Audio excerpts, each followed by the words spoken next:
안녕하세요. 네, 사주 토크 편안하게 사주에 대해서 얘기를 해보는 시간. 그러니까 뭔가를 요약해서 정리하는 것보다 그냥 편안하게 얘기하는 시간이 좋은 것 같아서 이 시간을 만들어 볼까 해서 만들어 봤어요. 지금 화면에 보여드리는 거는 사주를 제가 그 사주 명리학을 공부하면서 가장 힘들었던 게 뭐 어려운 말들을 너무 사자성어로 막 얘기를 해요. 무슨 뭐 재생관이니 뭐 뭐라더라 상관경관이니 막 그 사주명리학의 진입장벽 자체가 저 어려운 말들을 한 번 더 풀이해주고 이런 거라고 저는 생각을 하거든요. 근데 그런 부분들이 어렵기 때문에 우리가 이거를 진득하게 찾아보기 상당히 힘든 것 같더라고요. 그래서 뭐 그렇고 생하는 오행이 많다라는 거 일단 어 그 생극제와 뭐 음양오행 뭐 이런 거 배우고 나면 생극제와 뭐 이런 거 있을 거예요. 그러니까 생극제화라는 말을 저는 최근에 그러니까 지금으로부터 한 달 전 사이에 들었던 거라서 그전에는 그냥 생, 극 이것만 알았거든요. 상생. 그래서 영상도 제가 만들어 놓은 거는 오행의 상생, 오행의 상극 뭐 요것만 있잖아요. 그래서 그 부분이 기억이 안 나시면 앞에 영상을 그 사주 공부 시리즈인 영상을 보시면 될 것 같고요. 그래도 또 불편하신 분들이 계실까봐 이렇게 예전에 영상에 있던 내용들이에요. 이게 사주 팔자는 이렇게 그 위에 있는 거는 하늘에 있는 거라 그래서 천간이라고 이렇게 천간에 있는 글자를 이렇게 표시를 하고 지지에 있는 거를 이렇게 표시를 해요. 땅에 있다. 얘는 에너지, 뭐 하늘에 있는 글자, 얘는 현실에 나타나는 거, 뭐 이렇게 얘기를 하더라고요. 그래서 이거를 어떻게 읽냐면 여기가 일간에 일간이 여기고 여기는 연간, 여기는 월지. 그러면 이 두 개의 글자를 다 합쳐서 부를 때는 월주. 사주에서는 월주가 상당히 중요시 되고요. 왜냐면은 그 대운 만들 때 이거랑 그다음에 이 연간의 그 음량이랑 따라 다르고요. 그러니까 여기가 양이면 남자들은 순행이고요. 여기가 이제 양간인데 여자들인 경우에 역행. 반대로 연간이 연간에 있는 글자가 음일 때에 어, 남자라고 한다면 역행이 되고 일단 그렇게. 그러니까 여기 있는 글자들이 순행으로 쫙 이어지고 역행으로 쫙 이어지고 이렇게 된다라고 보시면 될 것 같고요. 오행은 목화토금수. 음양은 뭐 태극에서 뭐 비롯된지 어쩐지 뭐 말이 많은데 저는 멍청해서 잘 모르고 그렇고요. 십성이라고 하는 건 십신, 뭐 육친이라고 말 부르기도 하더라고요. 뭐 비식재관인이라고 알고 있죠. 우리가 비견, 겁재, 식신상관, 그다음에 재성은 정제, 편제, 그다음에 관은 정관, 편관, 인은 그다음에 이렇게 목과 도금수가 이렇게 돼 있고 한 칸마다 이렇게 생이라고 했고 두 칸마다 이거 극이라고 그랬어요. 그러니까 생은 내가 뭔가 생하게 해주는 거 도와주는 거라고 생각을 하시면 돼요. 예를 들면 목생화잖아요. 목생화. 이거 녹색으로 해야 되구나. 한칸 이거 목생화죠. 그러니까 나무를 넣으면 불이 잘 타잖아요. 그다음에 화생토. 불이 그 흙을 생하게 한다. 이걸 내가 어떻게 설명을 했더라 예전에? 도자기 굽는 거를 그러니까 차를 황토 거기다가 그 뭐야 불 가마솥 떼우면 그게 그릇이 만들어지잖아요. 그 가치를 부여하잖아요. 그러니까 그렇게 하나 설명을 했던 것 같고, 그다음에 요즘에 좀 들어서 떠오르는 거는 얼어버린 땅은 그러니까 우리가 과거 관점 사주명력도 과거니까 과거 관점에서 봤을 때 얘네들은 뭐라 그럴까 농사 짓는 게 좀 주라고 한다면 얼어 있는 땅에다가 생명력을 불어넣어 준 거는 이제 봄의 따뜻한 기운. 그래서 따뜻한 기분이 왔을 때 화생토 뭐 이렇게 얘기를 했던 것 같고 그다음에 토생금 같은 경우도 마찬가지. 토생금 같은 경우는 그 흙 속에서 바위가 나온다. 그러니까 철광석이나 그런 것들이 있다. 뭐 그런 얘기를 했던 것 같고 금생수는 금속에서 물이 생겨야 되니까 금속 혹은 바위, 그러니까 약수터 같은 거 생각해 봐도 되고, 어떤 분들은 이게 정수기, 냉장고고 뭐 이슬 매치 뭐 그렇게 얘기하시는 분들도 있었고, 그다음에 수생목은 물이 나무를 생각해 주죠. 일단 그랬던 것 같아요. 이렇게 설명을 했던 것 같고, 뭐 가불병정 뭐 이거는 뭐 여러분들 아실 거고, 지금 사주 토크에서 얘기 드릴 거는 용어에 관한 얘기예요. 용어에 관한 얘기. 왜냐면 너무 어려운 말들 많이, 근데 생에서도 나무가 너무 많으면, 우리가 땔감을 너무 많이 넣으면 불이 꺼지잖아요. 그거를 이렇게 표현을 했더라고요. 그거를 이렇게 표현을 했더라고요. 그러니까 제가 요즘에는 막 이래저래 찾아보면서 한글 문서로 저렇게 만들어요. 한글 문서로 하나씩 타이핑을 해갖고 저렇게 해놓는데, 한문이 맞는지 틀린지도 잘, 어떤 거는 잘 모르겠어요. 왜냐면 그 어떤 강의 영상 파일에서나 이렇게 음성으로 들리는 거를 이렇게 녹음을 이렇게 딱 써서 듣고, 그거를 또 인터넷에 검색을 해서 이렇게 옮기는 것도 있는데, 아무튼 한문을 거기서 복사를 한 게 아니라서 그래서 틀릴 수도 있다라는 거 여러분들한테 먼저 얘기를 드리고 싶고, 일단 모자 멸자라는 말을 이해를 해야 될 것 같아요. 그러니까 생하는 기운이 과하면 죽는다라고 이렇게 돼 있더라고요. 너무 좀 격하게 돼 있는데, 그러니까 이게 뭐냐면 도움을 주는 거지만, 그러니까 목생화, 예를 들면 나무는 불을 활날 잘 타오르게 더 불이 더 커지게 만들어 주는 거잖아요. 어찌 보면 땔감으로써. 근데 이것도 잘 생각을 해보면 목다화식이라는 게, 나무가 많으면 화식, 불이 꺼진대요. 그러니까 우리가 그 군불 지펴보는 사람들이 옛날 알 거 아니에요. 장작을 막 때려 넣는 게 아니라 그 거기에 공기도 들어갈 바람구멍도 있어야 되고 막 이렇게 돼야 되잖아요. 그런 걸 떠올려보면 딱 이렇게. 그다음에 화다 토조 같은 경우는 불이 많으면 흙이 완전 메말라서 건조해져 버린다라고 합니다. 그러니까 이것도 좀 전에 농사의 관점에서 제가 얘기를 드렸잖아요. 그러니까 음, 얼어붙었던 땅이 농사를 지으려면 온기가 있어야 되는데, 온기가 너무 많으면, 그러니까 너무 뜨거워 버리면 흙이 어떻게 돼요? 사막처럼 메말라져 버려서, 그래서 모래밭 막 잔뜩 남아 있는.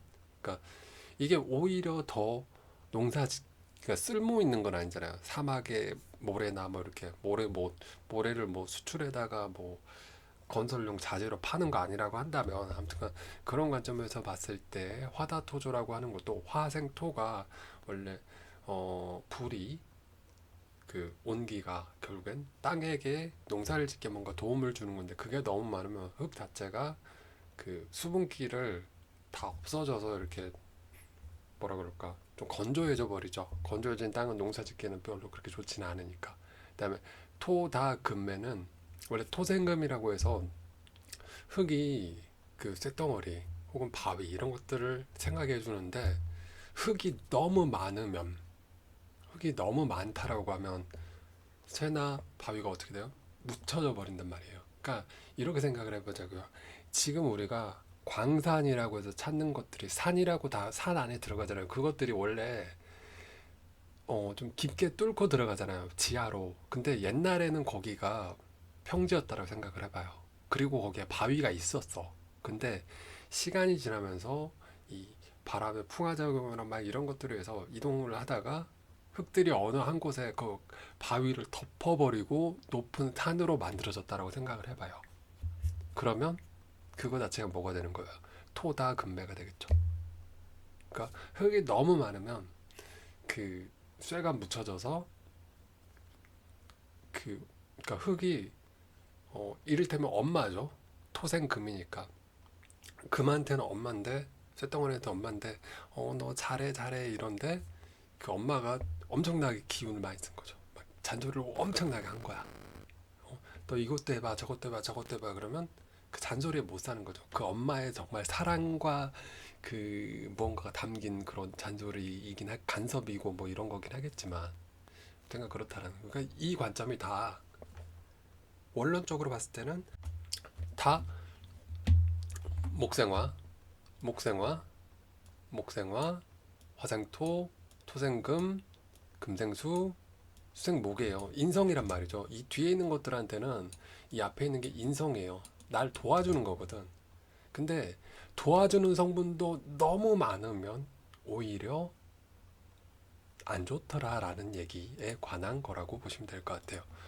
자, 그 다음에 금다수탁이라고 한다면 쇠가 많으면 물이 흐려진다라고 했는데 저는 요거는 아직 이해를 못했어요. 금다수탁. 많으면 별로 좋진 않고 근데 바위가 많다고 해서 왜 물이 흐려지지? 이 생각을 많이 해봤거든요. 아무리 머리를 쥐어 잘라 그러더라고 안 되더라고요. 그리고 수다 목부 같은 경우는 이게 다른 한문으로도 있었던 것 같은데 뭐 어떤 건 썩는다라고 이렇게 이거 아마 원래 다른 한문이었는데 제가 이 뜬다라는 표현으로 바꾸고 싶었거든요. 왜냐면 여러 군데를 찾아봤더니 이게 뜬다라는 표현으로 된 게 있길래 그래서 어, 수다 목부 그러니까 물이 너무 많으면 나무는 둥둥 거기에 떠다니는 거다고 보시면 될 거예요. 그러니까 이걸 뭐라 그래야 될까? 우리가 나무가 흙에 적당히 수분기를 머금고 있어야지 잘 자라잖아요. 근데 나무가 물을 너무 많이 주면 어떻게 돼요? 썩죠. 그리고 그 물이 너무 많은 지역이라고 생각을 해봐요. 뭐 예를 들면 늪지, 수렁 이런데 나무는 별로 안 자라잖아요. 생각을 해보면 나무가 자라기에는 별로 그러니까 뿌리를 내리고 하기에는 뭔가 좋지 않은 지형, 토양 뭐 이런 거지 않을까. 그래서 수다 목부 같은 경우는 물이 너무 많아도 나무한테 그렇게 썩 좋지는 않더라. 그러니까 갑목은 썩고 을목은 둥둥 뜬다라고 하더라고. 왜냐면 갑목은 어, 뿌리 깊은 나무고 을목은 약간 뭐라 그러지? 이끼? 아니 이끼는 아니고 뭐라 그러지? 이파리만 있는 그런 야들야들한 풀? 이런 느낌? 그래서 오늘의 사주 토크 시간에는 요 얘기를 드리고 싶었어요. 그러니까 사자성어가 너무 많아요. 너무너무 많아. 막 보면 어, 득, 득화 득화이제, 득화이청 뭐 이런 말도 있고 상관경관 그다음에 뭐 정란착격 무슨 격 무슨 일기격 뭐 어쩌고 저쩌고 뭐 무슨 격 뭐 일반격 그러니까 격국이니 용신이 그 말들이 일단 너무 어려우니까 우리가 접근하기 힘들더라고요. 그러니까 그런 관점 봤을 때 이런 것들이 있더라. 그냥 어 모르더라도 한번 들어두자라는 의미로 이렇게 설명을 해드린 거고요. 그러니까 말 자체가 어려워 보이는데 그냥 별거 없어요. 그냥 그 오행상생 거기서 제가 목생화, 화생토, 토생금, 금생수, 수생목 이렇게 설명했던 거 있어요. 그 영상 보시고 요거 봐도 되고 뭐 안 보셔도 좀 전에 제가 여기에서 생하는 거 설명드렸잖아요. 그러니까 그거 보면서 하셔도 될 거다. 그래서 앞으로 사주 토크 이 시리즈는 이렇게 계속 만들어질 것 같아요. 그러니까 사주 명리학에서 너무 어려운 말들이라고 나왔던 거에 대해서 이런 식으로 찾아보니까 이런 거더라. 제가 생각하는 거. 좀 더 쉬운 설명이나 이런 것들이 있으면 여러분들 댓글이나 이런 걸로 알려주시면 참고해서 다음 영상 만들 때 풀이하게. 왜냐면 이거는 공부랑 좀 별개로 좀 풀이하게. 사주 공부하니까 이런 것도 있고 이런 것도 있더라. 이런 정보의 공유 차원에서 아무튼 그렇다라는 거. 그래서 생하는 오행이 많으면, 그러니까 인성이 많으면 썩 좋은 건 아니라는 거. 그러니까 사주 원국에도 보세요. 뭐가 좋네 이렇게 얘기를 하시는 분들이 막 있는데 어 글쎄요 모르겠어요. 요즘에는 뭐가 좋은지도 모르겠고 이 글자는 보세요. 1번, 2번, 3번, 4번, 5번, 6번, 7번, 8번이에요. 그러면 사주팔자에 올 수 있는 글자는 8개밖에 없어요. 8개밖에 없는데 우리는 목화토금수라고 하는 이 오행의 성분들을 좀 적당히 균형 있게 갖추고 있는 게 좋아요. 그리고 대운, 세운이라고 부르는 행운들, 그러니까 그게 행운이라고 얘기를 해야 되나? 그러니까 운대 그게 맞으면 뭔가 좀 더 잘, 그러니까 이 기본적으로 내가 갖춘 이 사주 자체를 내 차라고 한다면 대운, 세운은 내가 운행하는 그런 길 같은 거라고 보시면 될 것 같아요. 그게 월주랑 상당히 많이 관련이 있기 때문에 월주가 상당히 중요한 거고, 그러니까 내가 사주 원국에서 좀 불리하더라도 대운에서 운의 흐름이 좋으면은 그게 어느 정도 커버가 되고, 뭐 대운이 워낙 좋더라, 아니 사주가 좋은데 불구하고 별로 내 인생이 펼쳐지지 못한 거는 운에서 안 받쳐줄 때도 있고, 혹은 뭐 사주나 운이나 그냥 개똥 같은 사람도 있고요. 아무튼 뭐 그렇다라고 하더라고요. 그래서 어, 뭔 얘기를 하는지도 모르겠네 이제. 네, 그래서 그냥 취미삼아 편안하게 공부하는 거예요. 여러분들도 좀 너무 스트레스 안 받고 보았으면 좋을 것 같아서 만드는 영상이고요. 그래서 생하는 오행, 인성이라고 하는 오행이 많다라고 해서 그 아까 8칸을 채우는데 다 인성만 있다라고 생각을 해봐요. 그럼 그게 굳이 나를 돕는 거긴 하지만 얘가 좋냐? 그거는 물음표라는 거죠. 그 얘기를 드리고 싶다라는 거. 그래서 말들이 너무 어려워도 뭐 이렇게 그냥 생각을 하는 거예요. 생각해서 목, 다, 화, 식 이렇게 유식하게 말 안 써도 돼요. 그냥 나무 많으면 불 꺼지지. 그다음 화다 토죠. 불이 너무 많으면 흙이 건조하겠지. 그다음에 토다 금매. 흙이 너무 많으면 그 바위나 광석 쇠덩어리 묻혀져서 그게 보이겠냐? 안 보이지? 그다음에 금다스토 같은 경우 쇠가 너무 많으면 물이 흐른다. 이거는 뭔지 모르겠어. 그냥 물에다가 쇠들을 많이 넣어두면 쇠떡이 오르고 그 녹슬고 그런 거를 예를 들어줘야 되나? 이거는 아직도 제 머릿속에서 이 예를 들 만한 게 안 만들어졌다라는 거. 그다음 수다복구 같은 경우는 여러분들도 생각이 되시죠? 물이 너무 많으면 나무가 썩을 거라는 거. 그래서 이번 사주 토크 이 시간에는 생하는 오행이 많은데 이게 한자성어로 이렇게 돼 있더라. 사자성어인지 뭔지는 모르겠지만 네 개로 돼 있으니까 사자성어겠죠. 근데 여기 있는 글자들이 조금씩 다 달라요. 여기 다르고 여기 다르고 좀 조금씩 그러니까 비슷한 표현인데 다르게 써진 것들도 있더라고. 그래서 그거를 보고 나니까 어디를 보고 해야 어떤 게 옳다 그르다 뭐 이런 거 정답이다라고 정하기 어렵더라고요. 그래서 저는 그냥 이런 의미 이 위주로 생각을 그냥 잠깐 이렇게 보고 넘어가는 정도로. 왜냐면 뭐 이걸로 뭐 먹고 살려고 하는 것도 아니고 그냥 마음 편하자고 하는 게 사주명량 마음 공부라고 생각하는 차원에서 아무튼 그렇다는 겁니다. 영상 보느라 수고 많으셨고요. 같이 뭐 이렇게 토크를 하거나 주제에 대해서 얘기를 해보고 싶은 분들은 댓글로 얘기를 해주시면 좋을 것 같습니다. 영상 보느라 수고 많으셨고요. 감기 조심하세요.